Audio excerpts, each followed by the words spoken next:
la primera vez que voy a hablar de una leyenda medieval, por supuesto en el marco de esta primera feria medieval en este hermoso castillo.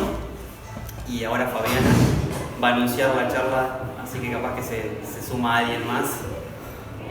Lo que sí me gustaría preguntarles por pura curiosidad es si alguien conoce algo del tema de esta leyenda, si vieron alguna película, si leyeron algún libro, o simplemente parte de la cultura popular de que es algo que por más que uno no haya visto nada ni leído nada, sabe algo al respecto.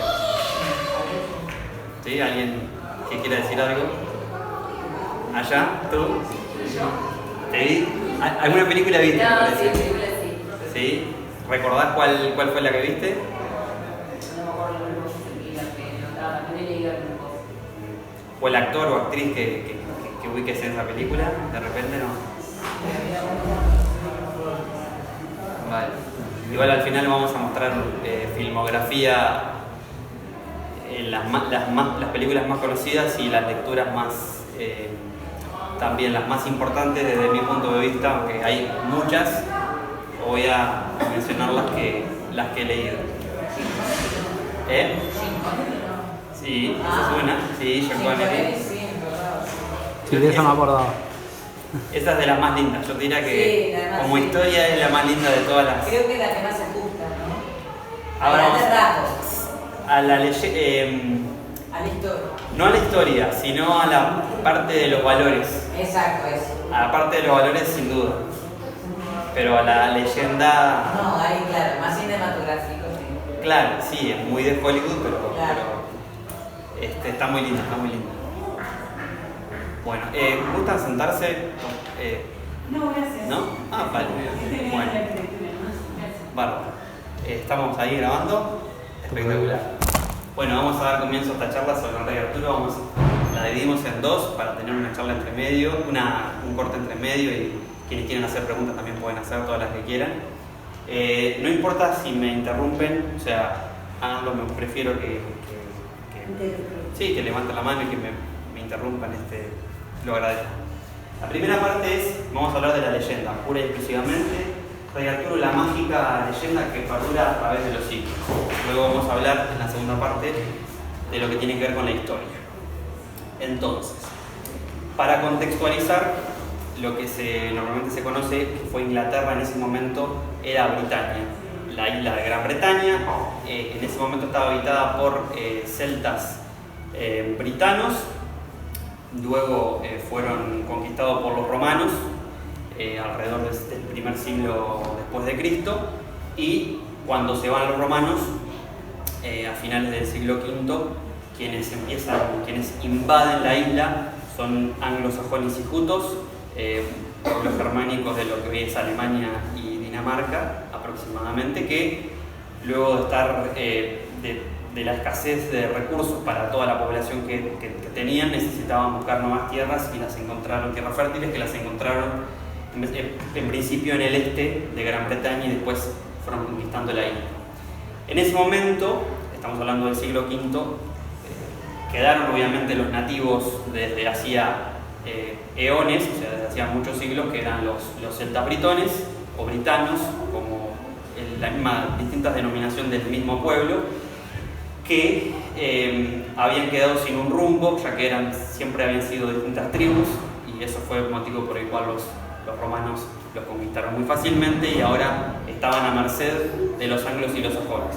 Pero aparece en todo este contexto una figura importantísima, que es la del rey Uther Pendragon, o Uther cabeza de dragón. Pendragon significa eso en esas lenguas celtas nativas de la isla, y era un rey que pudo, luego de cuando se van los romanos, en ese entonces las distintas tribus ya estaban acostumbradas a tener a una figura superior a los reyes tribales, y primero estuvo su hermano mayor, del cual luego vamos a hablar, pero en la leyenda no se habla de su hermano mayor, sino que se comienza hablando de este hombre, de Uther Pendragon, quien era un rey, muchos lo tenían como en la leyenda, se habla de que era un rey malvado, un rey frío, vil, que nunca había estado casado,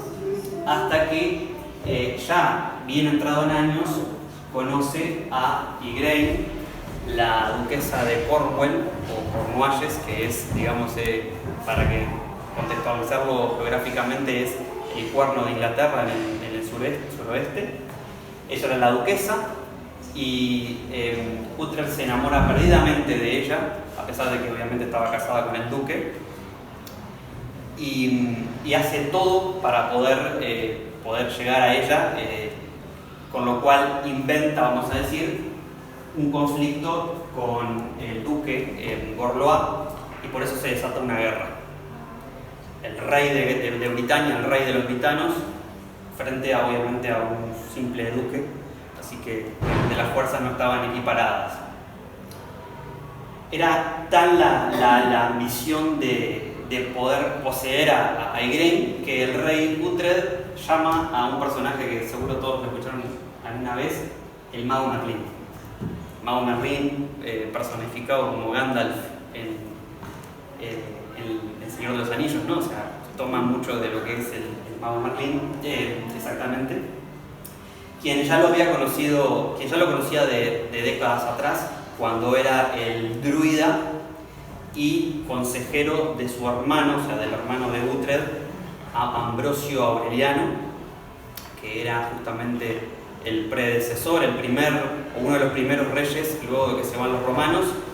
Estos hermanos justamente se habían criado en Roma cuando todavía era un imperio, porque así lo dictaban las leyes romanas. Y cuando vuelven a Gran Bretaña, el hermano mayor se convierte en rey. A su muerte lo sigue Uhtred, y Merlín los conocía a los dos cuando era joven. Obviamente él era el druida, era el que proporcionaba la información que no todos los hombres podían tener, porque él obviamente al estar en conexión con la magia y las fuerzas desconocidas de la naturaleza, podía tener acceso a otras cosas. Entonces el mago Merlín accedió a esta petición de que Uhtred pudiera poseer a Igraine, y le dio la posibilidad de que Uhtred se asimilara físicamente a Gorlois, de que tuviera la apariencia del duque, pero con una condición. El fruto de esa relación con Igraine, o sea, ese bebé, se le tenía que otorgar, se le tendría que brindar a él, al mago Merlín, y el mago después haría lo que él quisiera con ese bebé. Obviamente nada maléfico, vamos a decir. El rey Uhtred a duras penas accede, porque obviamente lo que más quería era poder llegar a Igraine. En una batalla previo a esto, a este encantamiento del mago Merlín, el duque Gorlois fallece, muere debido a una flecha que vino a sus espaldas, muere, y posteriormente a eso, enseguida el mago le brinda a Uhtred la posibilidad de quedar físicamente igual al duque, que ya estaba fallecido, e ingresa junto con algunos de sus caballeros a el castillo de Tintagel. Luego vamos a ver dónde queda el castillo de Tintagel, que es donde obviamente es el castillo del duque y de la duquesa de Cornwall. Allí obviamente la duquesa lo toma por su esposo, al verlo físicamente igual a su esposo. Yacen esa noche, aunque una de sus pequeñas hijas, ellos tenían tres hijas, los duques tenían 3 niñas. La más chica de todas, Morgana, que también era una bruja y podía ver lo que el resto de los mortales no podían ver, enseguida se había dado cuenta que ese no era su padre, sino que era el rey Uhtred. Luego de esa noche, al otro día se entera de que había fallecido su esposo, y bueno, ella en su mente creyó que era el espíritu de su esposo el que había ido a visitarla en esa última noche para darle su adiós. A los 9 meses obviamente nace un niño. El rey Uhtred se casa con Igraine, ya que ella era una viuda y podía hacerlo perfectamente, tenía todo el poder para poder hacerlo, ¿no? Básicamente. Ese niño se le entrega al mago Merlín, a pesar de que a la madre se le dice que había fallecido en el parto, ese bebé. Ese niño, Merlín se lo entrega a un noble de la campiña británica, vamos a decir, fuera de cualquier ciudad, cerca de lo que hoy es Bath, suroeste de Inglaterra, para contextualizar un poco geográficamente, y lo cría como su hijo, junto a su hijo biológico, Kay, algunos años mayor que este bebé, al cual bautizan como Arturo. Pasan los años y el rey Uhtred, ya siendo muy mayor, fallece, y toda Britania, todos los pueblos británicos quedan sin un rey que lo pueda suceder, ya que el único hijo es Arturo, pero nadie sabe que en ese momento nadie sabía que se trataba de su hijo. Entonces, por ideas del mago Merlín y encantamientos del mago Merlín, que siempre estuvo a las sombras del reino tratando de orquestar lo mejor para los britanos, logra dejar una espada, clavar una espada en una piedra o en un yunque, según la leyenda, y dejó una inscripción que decía: aquel que pueda sacar esta espada del yunque o de la piedra, según la variante de la leyenda, se convertirá automáticamente en rey de toda Bretaña. Y eso la llevó a la Catedral de Londres. En una Navidad justamente festejaron el... Adelante, por favor, tomen asiento aquí si gustan.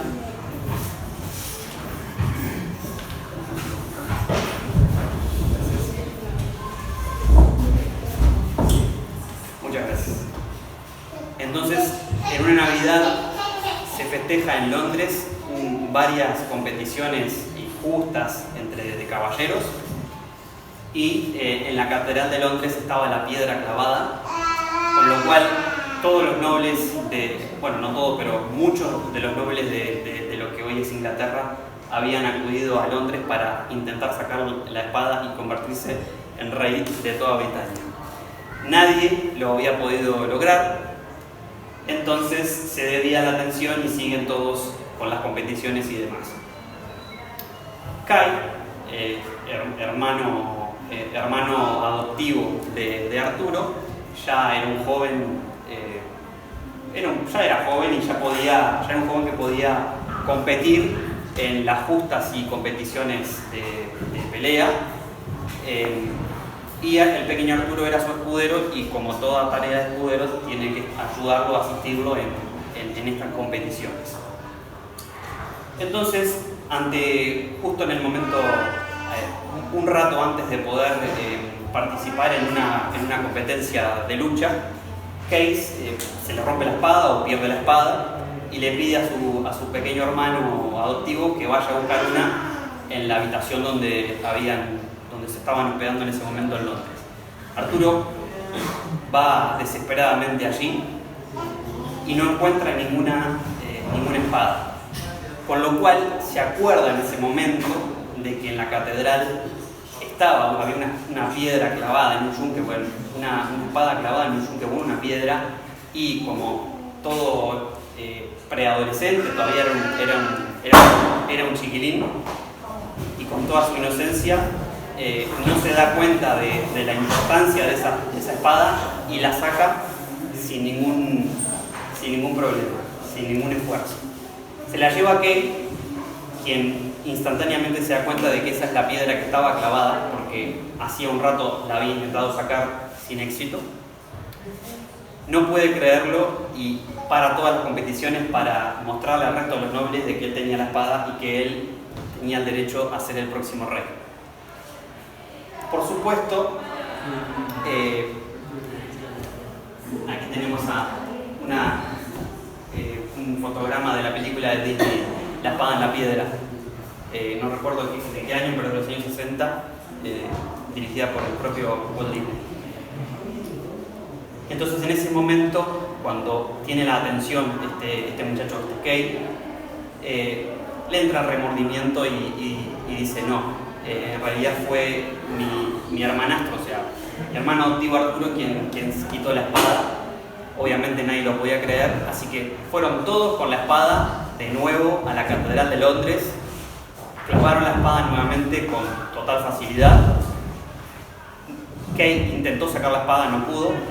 El resto de los nobles nuevamente intentaron quitar la espada sin éxito, hasta que el joven Arturo, ante la mirada atónita del resto de los nobles y ante la presencia del mago Merlín, saca la espada sin ninguna dificultad.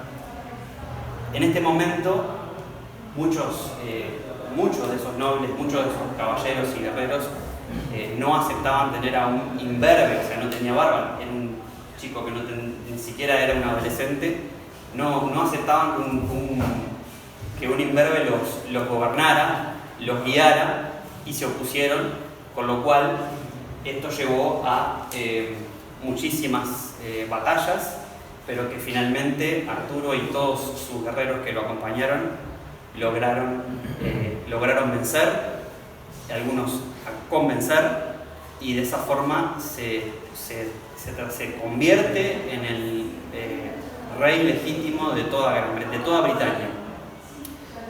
Para contextualizar un paréntesis, Escocia estaba bajo dominio de otras tribus, así que para hacerse una idea, era Inglaterra, Gales y el extremo sur de Escocia, lo que en ese momento eran los dominios de los celtas.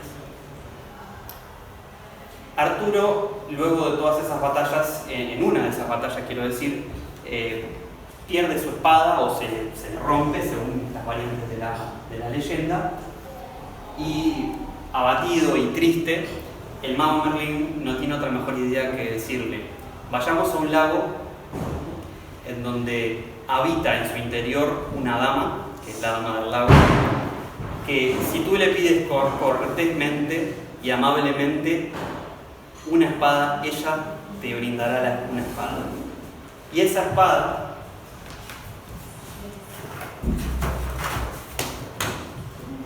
no era nada menos que Excalibur.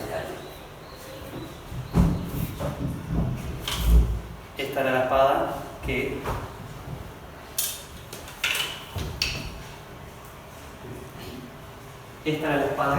la dama del lago simplemente sacó la mano sin aparecer de la superficie, solamente la mano y la espada, y se la brindó al rey, que junto con el mago Merlín se habían adentrado en la laguna, en el lago, en un pequeño bote. Y el mago Merlín fue muy contundente al decirle que la espada tiene poderes impresionantes e increíbles para esta tierra, y que siempre podría vencer teniendo esta espada, pero que si perdía en algún momento la vaina, podría morir. Si siempre tenía la vaina consigo, nunca se le caería, nunca se le derramaría una sola gota de su propia sangre. Luego de esto, ya obviamente Arturo, siendo un hombre joven, conoce en una de las gestas por el norte de lo que hoy es Inglaterra a Ginebra, obviamente una muchacha en ese entonces, se enamora y pide la mano de ella. El padre Leodegrance gustosamente y honrosamente acepta, más que contento, y como parte como un obsequio al rey por haberse casado con su hija, le obsequia una mesa, la mesa redonda, que me imagino que todos la deben haber escuchado en alguna que otra ocasión, que posteriormente se configuró, justamente se rodeó esa mesa de 12 caballeros, más el rey Arturo. Eran los mejores 12 caballeros de todo el reino de Camelot, que en ese momento se estaba configurando geográficamente, para que se hagan una idea, también suroeste de Inglaterra.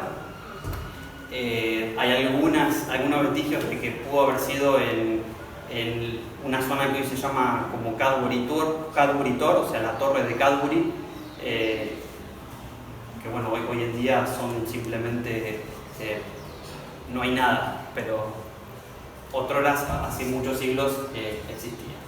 Entre esos 12 caballeros había uno que destacaba, que me imagino que lo deben haber sentido nombrar, Lancelot, el más valeroso de todos los caballeros de Rey Arturo, el más puro, el más, el mejor caballero básicamente de Camelot. Haciendo un paréntesis, ¿se acuerdan que les nombré de una hija pequeña de los duques de Cornwall, que era Morgana? Morgana. Sí, Merlina de los locos Sam, imagino que debe venir también por Merlín. Sí. La madre. Morgana era una bruja que ya en ese momento era mayor, obviamente, unos 9 o 10 años mayor que el propio Arturo. Y bueno, obviamente había incursionado en las artes oscuras, de la magia no tan puras, no tan de la luz. Y hay distintas versiones de la leyenda. Algunas versiones dicen que tuvo un hijo con Arturo, o sea, con su medio hermano. Otros dicen que no era con él. Otras versiones aseguran que era sí hijo de Morgana, pero aseguran que era hijo de otra de las hermanas de Morgana, de las hermanas mayores. Y ese niño ella lo bautizó como Mordred, que también obviamente tenía un linaje de druidas, básicamente, y por eso también podía ver lo que otros no podían ver. Luego de este paréntesis volvemos a Rey Arturo, ya siendo un hombre maduro. Se dedicó en esos años de madurez a frenar las hordas e invasiones no nórdicas, no vikingas. Estos son anteriores a los vikingos, para que se hagan una idea, que eran los sajones, fundamentalmente, luego los anglos, pero los sajones eran los que habían invadido el sur de Inglaterra, donde el rey Arturo tenía su reino. Y aquí tenemos una representación de un sajón, parecido a lo que posteriormente eran los vikingos, porque básicamente eran primos hermanos. Y una de las batallas más importantes que logró frenar esas invasiones a principios del siglo VI, o sea, más o menos año 500 y poco, no más de 550, para entre 500 y 550 después de Cristo, logra frenar, y por unos cuantos veranos, porque obviamente eran veranos cuando invadían los sajones, el rey ya estuvo más despreocupado de esas invasiones y se dedicó a forjar los grandes valores del reino de Camelot, que eran el honor, la justicia, la paz. Camelot es conocido realmente como un reino muy próspero, un reino paradisíaco, básicamente, donde la justicia era la moneda corriente y el honor. Y aquí tenemos a nuestro amigo Ron Connery interpretando en la película, que luego le vamos a contar sobre la película.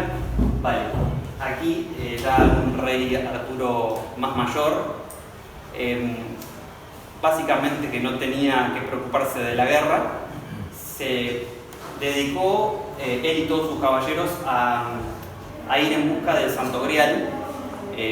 Para los cristianos, me imagino que deben saber un poco más del tema, es el Grial el que Jesucristo utilizó la última cena, y que, como todo reino cristiano, porque era un reino cristiano Camelot, luego vamos a hablar en la segunda parte de religiones y demás, encarga a sus caballeros ir en busca de ese Grial.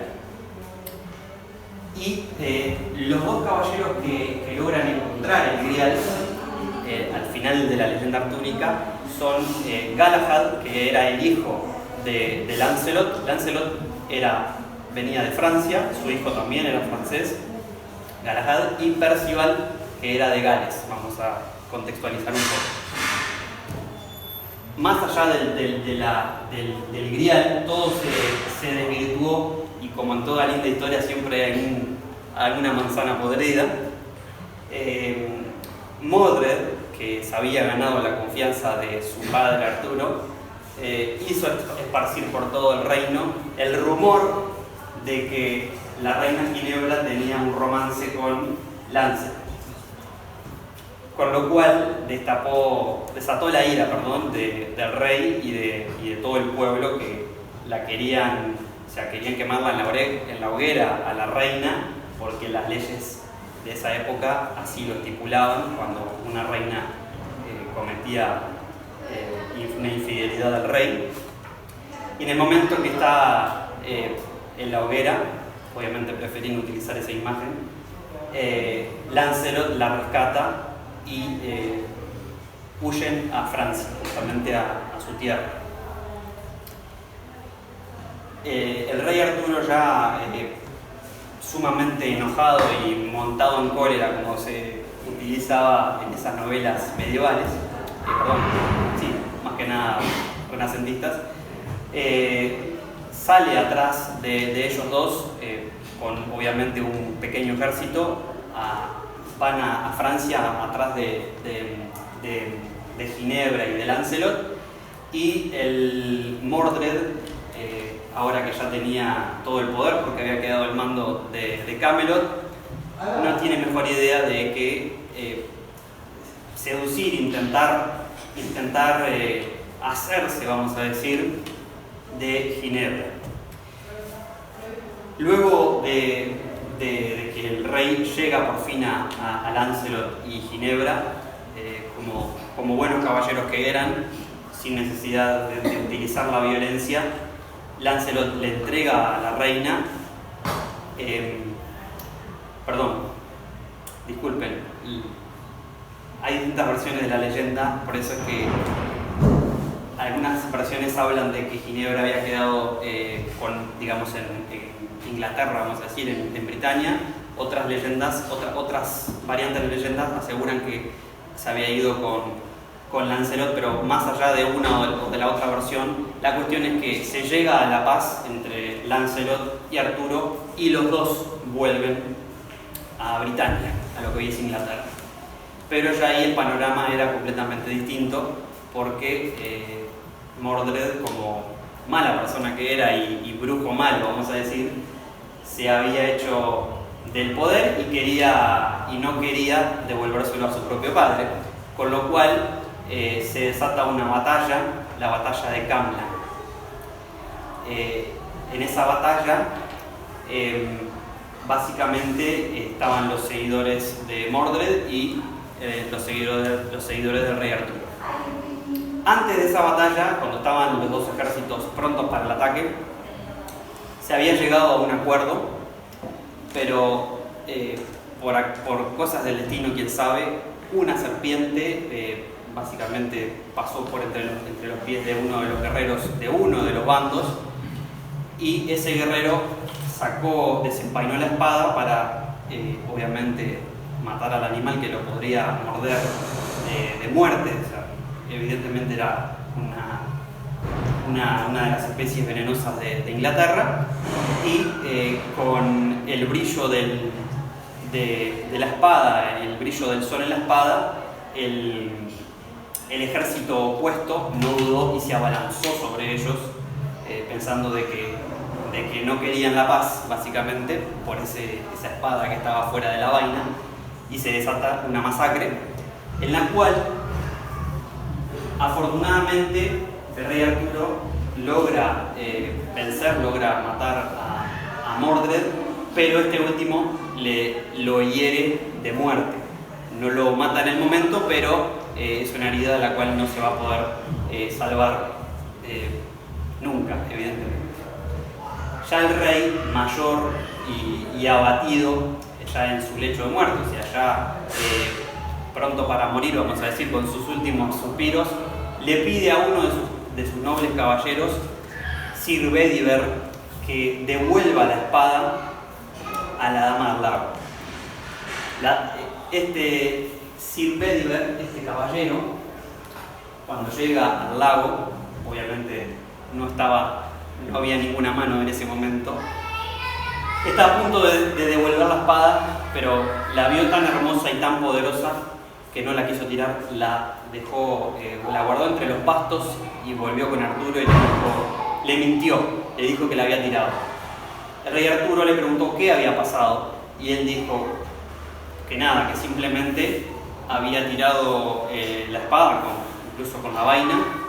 Vale aclarar que obviamente la vaina en el medio de la batalla Arturo la pierde, por eso es que lo terminan hiriendo, si no eso no hubiera pasado. Cuando Bedivere le comenta qué fue lo que pasó, le dijo simplemente la espada cayó al agua y no pasó nada. El rey Arturo se dio cuenta de que estaba mintiendo y le pidió que por favor lo hiciera y que nuevamente le dijera cuando volviera qué era lo que había pasado. Sir Bedivere esta vez efectivamente lo tira y atónito, sorprendido, sin poder creer lo que estaba viendo, una mano sale de la superficie, como vemos aquí, y toma la espada y se hunde. Cuando vuelve a Arturo ya en sus últimos alientos y suspiros, le dice lo que había pasado, obviamente sin poder creerlo, y el rey sabía que estaba diciendo la verdad y muere en paz. Muere el rey Arturo, pero vive Camelot, y esta es una estatua justamente en la costa del suroeste de Inglaterra, el castillo de Tintagel, donde él nació, está, digamos, en estas inmediaciones frente al mar, y esta estatua, que al día de hoy sigue allí, demuestra de que a pesar de los siglos, estamos hablando que pasaron 1500 años de lo que se cuenta en esta leyenda, que no hay datos verídicos de que haya existido, pero bueno, muchos creemos que así realmente fue, que sí existió, permanece en la cultura popular de todo Occidente y también en todo el mundo. Así que bueno, esa es culmina la primera parte aquí. Muchas gracias.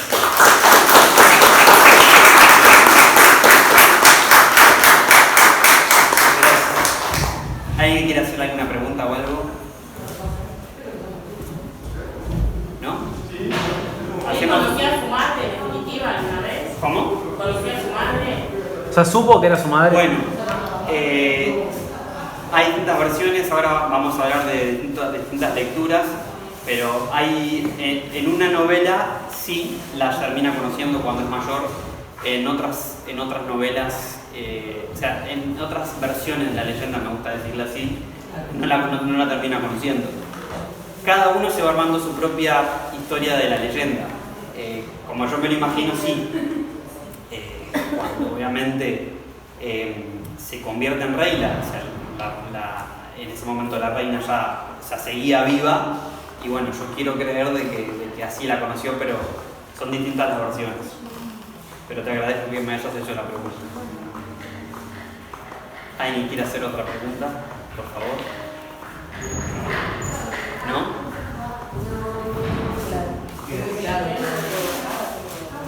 Disculpe que se me hizo extenso.